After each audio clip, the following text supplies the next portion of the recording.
ನಗರದ ಪ್ರವಾಸಿ ಮಂದಿರದಲ್ಲಿ ಗುರುವಾರ ಆಗ್ನೇಯ ಶಿಕ್ಷಕರ ಕ್ಷೇತ್ರದ ಕಾಂಗ್ರೆಸ್ ಪಕ್ಷದ ಅಧಿಕೃತ ಅಭ್ಯರ್ಥಿ ಡಿಟಿ ಶ್ರೀನಿವಾಸ್ ರವರ ಪರವಾಗಿ ಪ್ರಚಾರ ಕಾರ್ಯದಲ್ಲಿ ಭಾಗವಹಿಸಿ ಮಾತನಾಡಿದರು. ಕಳೆದ 5 ದಶಕಗಳಿಂದಲೂ ನಮ್ಮ ಕುಟುಂಬವು ಈ ಭಾಗದಲ್ಲಿ ಶೈಕ್ಷಣಿಕ ಕ್ಷೇತ್ರದಲ್ಲಿ ಸಾಕಷ್ಟು ಬೆಳವಣಿಗೆಗಳನ್ನು ತಂದಿದೆ. ಸರ್ಕಾರಿ ಅನುದಾನಿತ ಮತ್ತು ಅನುದಾನರಹಿತ ಶಾಲೆಗಳ ಶಿಕ್ಷಕರು ಕಳೆದ 1.5 ದಶಕಗಳಿಂದಲೂ ಸಾಕಷ್ಟು ಸಮಸ್ಯೆಗಳನ್ನು ಎದುರಿಸುತ್ತಿದ್ದು, ಅವುಗಳಿಗೆ ಶಾಶ್ವತ ಪರಿಹಾರ ಸಿಗಬೇಕಾದರೆ ಈ ಬಾರಿಯ ಆಗ್ನೇಯ ಶಿಕ್ಷಕರ ಕ್ಷೇತ್ರದಲ್ಲಿ ನನ್ನ ಪತಿ ಡಿಟಿ ಶ್ರೀನಿವಾಸ್ ರವರಿಗೆ ತಮ್ಮ ಅಮೂಲ್ಯವಾದ ಮತ ನೀಡುವ ಮೂಲಕ ಅವರನ್ನು ಶಿಕ್ಷಕರ ಕ್ಷೇತ್ರದಲ್ಲಿ ಅವಿರತವಾಗಿ ಸೇವೆ ಮಾಡಲು ಅವಕಾಶ ಕಲ್ಪಿಸಬೇಕಾಗಿದೆ.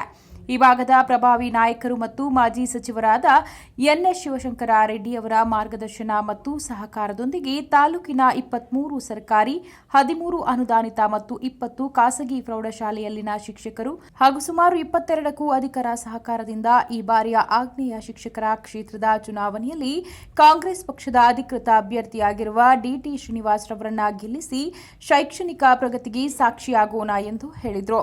ಬಳಿಕ ಮಾಜಿ ಶಾಸಕಿ ಪೂರ್ಣಿಮಾ ಶ್ರೀನಿವಾಸ್ ಮತ್ತು ಕಾಂಗ್ರೆಸ್ ಪಕ್ಷದ ಮುಖಂಡರು ನಗರದ ಶ್ರೀ ಶನಿ ಮಹಾತ್ಮ ದೇವಾಲಯಕ್ಕೆ ಭೇಟಿ ನೀಡಿ ವಿಶೇಷ ಪೂಜೆ ಸಲ್ಲಿಸಿದರು. ನಂತರ ನ್ಯಾಷನಲ್ ಕಾಲೇಜು, ಕೋಟೆ ಸರ್ಕಾರಿ ಬಾಲಕಿಯರ ಪ್ರೌಢಶಾಲೆ, ಬಿಇಒ ಕಚೇರಿ, ಎಸ್ಎಸ್ಇಎ ಪದವಿ ಪೂರ್ವ ಕಾಲೇಜು ಮತ್ತು ಸರ್ಕಾರಿ ಪ್ರಥಮ ದರ್ಜೆ ಕಾಲೇಜಿಗೆ ಭೇಟಿ ನೀಡಿ ಅಲ್ಲಿನ ಶಿಕ್ಷಕರು ಮತ್ತು ಉಪನ್ಯಾಸಕರೊಂದಿಗೆ ಚರ್ಚಿಸಿ ಈ ಬಾರಿಯ ಚುನಾವಣೆಯಲ್ಲಿ ಕಾಂಗ್ರೆಸ್ ಅಧಿಕೃತ ಅಭ್ಯರ್ಥಿ ಡಿಟಿ ಶ್ರೀನಿವಾಸ್ ಅವರನ್ನು ಬೆಂಬಲಿಸುವಂತೆ ಮನವಿ ಮಾಡಿದರು.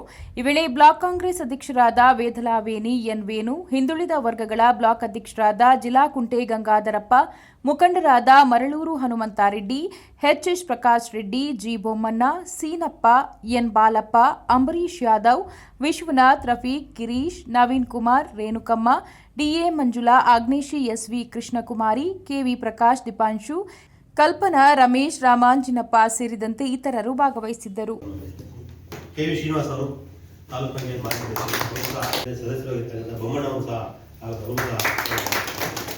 ಬ್ಲಾಕ್ ಕಾಂಗ್ರೆಸ್ ಅಧ್ಯಕ್ಷರಾಗಿರ್ತಕ್ಕಂಥ ವೇಣುಣ್ಣವರು ಸಹ, ನಗರಸಭೆಯ ಸದಸ್ಯನಿಯಾಗಿರ್ತಕ್ಕಂಥ ಮಂಜುಳಾ ಮೇಡಮ್ ಅವರು ಸಹ, ರಫೀಕ್ ಸರ್ ಅವರು ಸಹ ನಮ್ಮ ಎನ್ಎಸ್ಸಿ ಯೂತ್ ಕಾಂಗ್ರೆಸ್ ಅಧ್ಯಕ್ಷ ಆಗಿರ್ತಕ್ಕಂಥ ದೀಪಾಂಶು ಮತ್ತು ಅವರ ತಂಡದ ಮತ್ತು 2 ಜಿಲ್ಲೆಗಳಲ್ಲಿ ಸತತವಾಗಿ ಎಲ್ಲ ತಾಲೂಕುಗಳಲ್ಲೂ ಸಹಿತ ಪ್ರವಾಸವನ್ನು ಮಾಡ್ತಾ ಇದ್ದೇವೆ. ಪ್ರತಿ ತಾಲೂಕಿಗೂ ಹೋಗಿ ಶಿಕ್ಷಕರನ್ನು ಭೇಟಿ ಮಾಡಿ ಮತದಾನದ ಬಗ್ಗೆ ಅವರನ್ನೇ ವಿನಂತಿಯನ್ನು ಮಾಡಿಕೊಳ್ತಾ ಇದ್ದೇವೆ. ಅದೇ ನಿಟ್ಟಿನಲ್ಲಿ ಇವತ್ತು ಗೌರಿಬಿದನೂರು ತಾಲೂಕಿನಲ್ಲೂ ಸಹಿತ ಇವತ್ತು ಪ್ರವಾಸವನ್ನು ಕೈಗೊಂಡಿರುವಂಥದ್ದು. ತಮಗೆಲ್ಲ ಗೊತ್ತಿರೋ ಹಾಗೆ ಈ ಆಗ್ನೇಯ ಶಿಕ್ಷಕರ ಕ್ಷೇತ್ರ ಒಟ್ಟಾರೆಯಾಗಿ 5 ಜಿಲ್ಲೆಯನ್ನು ಒಳಗೊಂಡಿದೆ. 36 ತಾಲೂಕು ಬರುತ್ತೆ. ಹಾಗಾಗಿ ಅಭ್ಯರ್ಥಿ ಒಬ್ಬರೇ ಹೋರಾಟವನ್ನು ಮಾಡೋದು ಕಷ್ಟ ಆಗುತ್ತೆ ಅಂತ ಹೇಳಿ ಅವರ ಜೊತೆಗೆ ನಾನು ಕೂಡ ಚುನಾವಣಾ ಒಂದು ಪ್ರಚಾರದಲ್ಲಿ ಭಾಗವಹಿಸ್ತಾ ಇದ್ದೇನೆ. ಇಲ್ಲಿ ಮತದಾರರು ಬರೀ ಶಿಕ್ಷಕರು ಮಾತ್ರ ಆಗಿರೋದ್ರಿಂದ ಮತ್ತು ಹೈಸ್ಕೂಲ್ ಆ್ಯಂಡ್ ಅಬವ್ ಮತದಾರರು, ಇಂಜಿನಿಯರಿಂಗ್ ಕಾಲೇಜ್ ಇರ್ಬೋದು, law college, nursing college, ITI college ಇಲ್ಲಿ ಕೆಲಸ ಮಾಡುವಂಥ ಶಿಕ್ಷಕರು ಈಗಾಗಲೇ ಎನ್ರೋಲ್ಮೆಂಟ್ ಆಗಿದೆ. ಹೆಚ್ಚು ಕಮ್ಮಿ 24,000 ಮತದಾರರು ಈ 5 ಜಿಲ್ಲೆಗಳು ಸೇರಿ ಆಗಿರುವಂಥದ್ದು. ಮತ್ತು ಬಹುತೇಕವಾಗಿ ನಮ್ಮ ಕಾಂಗ್ರೆಸ್ ಪಕ್ಷದಲ್ಲಿ ಯಾವಾಗಲೂ ಅಭ್ಯರ್ಥಿಯನ್ನು ಭಾಳ ತಡವಾಗಿ ಅನೌನ್ಸ್ ಮಾಡ್ತಾಯಿದ್ರು. ಹಾಗಾಗಿ ಇಲ್ಲಿ ಕ್ಷೇತ್ರದಲ್ಲಿ ಗೆಲ್ಲಲಿಕ್ಕೆ ಸಹಿತ ಕಷ್ಟ ಆಗ್ತಾಯಿತ್ತು. ಯಾಕೆಂದರೆ 5 ಜಿಲ್ಲೆ ಇರೋದ್ರಿಂದ, ಇಷ್ಟು 36 ತಾಲೂಕು ಇರೋದ್ರಿಂದ ಒಬ್ಬ ಅಭ್ಯರ್ಥಿ ಹೋಗಿ ಶಿಕ್ಷಕರನ್ನು ಭೇಟಿ ಮಾಡಿ ಮನವಿ ಮಾಡ್ಕೊಳ್ಳೋಕ್ಕೆ ಸಾಧ್ಯ ಆಗ್ತಾ ಇರಲಿಲ್ಲ. ಆದರೆ ಇದನ್ನೆಲ್ಲ ಮನಗಂಡಂಥ ಪಕ್ಷದ ಅಧ್ಯಕ್ಷರಾದಂಥ ಡಿ.ಕೆ. ಶಿವಕುಮಾರ್ ಅವರು ಮತ್ತು ನಮ್ಮ ಮುಖ್ಯಮಂತ್ರಿಗಳು ಸಿದ್ದರಾಮಯ್ಯ ಸರ್ ಅವರು ಮತ್ತು ಎಲ್ಲ ಸಚಿವರುಗಳು ಈ ಬಾರಿ ಕಾಂಗ್ರೆಸ್ ಪಕ್ಷದ ಅಭ್ಯರ್ಥಿಯನ್ನು 6 ತಿಂಗಳು ಮುಂಚಿತವಾಗಿ ಘೋಷಣೆ ಮಾಡಿದ್ದಾರೆ. ಹಾಗಾಗಿ ಸಾಕಷ್ಟು ಕಾಲಾವಕಾಶ ಇದೆ ಮತ್ತು ನಮ್ಮ ಪಕ್ಷ ಕೂಡ ಹೆಚ್ಚು ಗಮನ ಹರಿಸಿ ಶಿಕ್ಷಕರ ಅನೇಕ ಸಮಸ್ಯೆಗಳಿಗೆ ಗಮನ ಹರಿಸ್ತಾ ಇರೋದ್ರಿಂದ ಇದನ್ನು ನಾವು ಆ ಶಿಕ್ಷಕರಲ್ಲಿ ವಿನಂತಿ ಮಾಡಿಕೊಂಡ್ರೆ ನಾವು ಗೆಲ್ಲುವಂಥ ಎಲ್ಲ ಅವಕಾಶಗಳಿದೆ. ಹಾಗಾಗಿ ಇವತ್ತು ಆ ಒಂದು ಇದ್ರ ಮೇಲೆ ನಾವು ಮತದಾರರನ್ನ ಭೇಟಿ ಮಾಡಲಿಕ್ಕೆ ಅಂತ ಹೇಳಿ ಇವತ್ತು ಗೌರಿಬಿದನೂರು ತಾಲೂಕಿನಲ್ಲಿ ನಾವು ತಾನೇ ಶುರು ಮಾಡಿದ್ದೇವೆ. ಹಾಗಾಗಿ ತಮ್ಮೆಲ್ಲರ ಪಕ್ಷದವರ ಸಹಕಾರವನ್ನು ನಾನು ಈ ಸಂದರ್ಭದಲ್ಲಿ ಕೋರ್ತಾ ಇದ್ದೇನೆ. ಏಕೆಂದರೆ ಪಕ್ಷದ ಒಬ್ಬೊಬ್ಬ ಅಭ್ಯರ್ಥಿ ಕೂಡ ಗೆಲ್ಲುವಂಥದ್ದು ಪಕ್ಷಕ್ಕೆ ಭಾಳ ಮುಖ್ಯ ಆಗುತ್ತೆ. ಮತ್ತು ಶಿಕ್ಷಕರ ಕ್ಷೇತ್ರದಲ್ಲಿ ಗೆಲ್ಲುವಂಥ ಅಭ್ಯರ್ಥಿಗಳು ಏನು ವಿಧಾನಸಭೆಯಲ್ಲಿ ಆಗುವಂಥ ವಿಷಯಗಳು ಚರ್ಚೆ ಆಗುತ್ತೆ, ಅದು ಅಪ್ರೂವ್ ಆಗಿ ಕೆಳಮನೆಗೆ ಹೋದ ಮೇಲೆ ಅಲ್ಲೂ ಕೂಡ ಅದನ್ನು ಅಪ್ರೂವ್ ಆಗಬೇಕಂದ್ರೆ ನಮ್ಮ ಸಂಖ್ಯೆ ಜಾಸ್ತಿ ಇರಬೇಕಲ್ಲಿ. ಆಗ ಮಾತ್ರ ಅದು ಸಾಧ್ಯ ಆಗುತ್ತೆ. ಪಕ್ಷದ ಹಿತದೃಷ್ಟಿಯಿಂದ ಮತ್ತು ಈ ಕ್ಷೇತ್ರಕ್ಕೆ ಒಬ್ಬ ಶಿಕ್ಷಣ ಕ್ಷೇತ್ರದ ಬಗ್ಗೆ ತಿಳುವಳಿಕೆ ಇರುವಂಥವರು ಕೂಡ ಒಬ್ಬರು ಆಯ್ಕೆಯಾಗಿ ಹೋದರೆ ಅದು ಇನ್ನೂ ಹೆಚ್ಚಿನ ಕೆಲಸಗಳು ಮಾಡಲಿಕ್ಕೆ ಅನುಕೂಲ ಆಗುತ್ತೆ. ಹಾಗಾಗಿ ಪಕ್ಷ ಶ್ರೀನಿವಾಸ್ ಅವ್ರಿಗೆ ಇವತ್ತು ಅವಕಾಶ ಮಾಡಿಕೊಟ್ಟಿದೆ. ಅವರು ಕೂಡ KS ಅಧಿಕಾರಿಯಾಗಿ ಕೆಲಸ ಮಾಡಿದ್ದಾರೆ, ಪೊಲೀಸ್ ಅಧಿಕಾರಿಯಾಗಿ ಕೆಲಸ ಮಾಡಿದ್ದಾರೆ. ವಾಲಂಟ್ರಿ ರಿಟೈರ್ಮೆಂಟ್ ತಗೊಂಡ ನಂತರ ನಮ್ಮದೇ ಶಿಕ್ಷಣ ಸಂಸ್ಥೆಗಳಿದೆ. ನಮ್ಮದು ಹೆಚ್ಚು ಕಮ್ಮಿ 8,000 ವಿದ್ಯಾರ್ಥಿಗಳು ನಮ್ಮ ಶಿಕ್ಷಣ ಸಂಸ್ಥೆಯಲ್ಲಿ ವಿದ್ಯಾಭ್ಯಾಸ ಮಾಡ್ತಾ ಇದ್ದಾರೆ.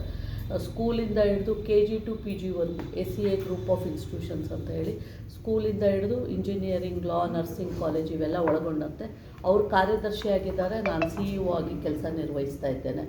ಇದಲ್ಲದೆ 1972ರಲ್ಲಿ ಈಗ ತಾನೇ ಮಾತಾಡ್ತಾ ಇಲ್ಲಿ ಪಕ್ಷದ ಮುಖಂಡರುಗಳು, ಪ್ರಕಾಶ್ ಅಣ್ಣ ಅವರು, ಬ್ಲಾಕ್ ಅಧ್ಯಕ್ಷರುಗಳು ಹೇಳ್ತಾ ಇದ್ರು ನಮ್ಮ ತಂದೆಯವ್ರ ಬಗ್ಗೆ, ಅವ್ರನ್ನ ಜ್ಞಾಪಿಸ್ಕೊತಾ ಇದ್ರು. ಇಲ್ಲಿಗೆ ಬಂದಿದ್ದರು, ಇಲ್ಲಿ ಶುಗರ್ ಫ್ಯಾಕ್ಟ್ರಿ ಶುರು ಆಗಲಿಕ್ಕೆ ಅವ್ರು ಕಾರಣೀಭೂತರು ಅಂತ ಹೇಳಿ. ಅವರು ಒಬ್ಬ ಶಾಸಕರಾಗಿ, ಸಚಿವರಾಗಿ ಕೆಲಸವನ್ನು ಮಾಡೋದ್ರ ಜೊತೆಗೆ ಒಬ್ಬ ಶಿಕ್ಷಣ ಪ್ರೇಮಿ ಕೂಡ ಆಗಿದ್ದರು. ಹಾಗಾಗಿ 1972ರಲ್ಲೇ ತಮಗೆಲ್ಲ 72 ಅಂದ ತಕ್ಷಣ ಗೊತ್ತಾಗುತ್ತೆ ಎಂಥ ಸಂದರ್ಭ ಅದು, ಶಿಕ್ಷಣಕ್ಕೆ ಎಂಥ ಅವಶ್ಯಕತೆ ಇತ್ತು ಅಂತ ಹೇಳಿ. ನಮ್ಮದೊಂದು ಕುಗ್ರಾಮ ದೇವಸಂದ್ರ ಅಂತಂದರೆ ಭಾಳ ಹಿಂದುಳಿದಂಥ ಒಂದು ಸಣ್ಣ ಹಳ್ಳಿ. ಅಂಥ ಹಳ್ಳಿಯಲ್ಲಿ ಅವತ್ತಿನ ಪಾರ್ಲಿಮೆಂಟ್ ಚುನಾವಣೆಯಲ್ಲಿ ನಡೆದಾಗ ತಮ್ಮ ಜಿಲ್ಲೆಯವರೇ ಆಗಿದ್ದರು. ಅವತ್ತಿಗೆ ನಿಮ್ಮದು ಕೋಲಾರ ಮತ್ತು 2 ಒಂದೇ ಜಿಲ್ಲೆ ಆಗಿತ್ತು. MV ಕೃಷ್ಣಪ್ಪನವರ ಮುಖಂಡರ ಬಗ್ಗೆ ತಮಗೆಲ್ಲ ಗೊತ್ತಿರೋವಂಥದ್ದು. ಅವರು ನಮ್ಮ ತಂದೆಯವರು ಒಬ್ಬ ಯುವ ಕಾಂಗ್ರೆಸ್ಸಿನ ಮುಖಂಡನಾಗಿ ಅವರ ಕೆಲಸವನ್ನು ನೋಡಿ ಪಕ್ಷದಲ್ಲಿ ಏನಾದರೂ ಸ್ಥಾನಮಾನ ಕೊಡ್ತೀವಿ ಅಂದಾಗ, ಇಲ್ಲ ನಮ್ಮೂರಿಗೆ ಒಂದು ಶಾಲೆ ಕೊಡಿ ಅಂತ ನಮ್ಮ ತಂದೆ ವಿನಂತಿ ಮಾಡಿದರು.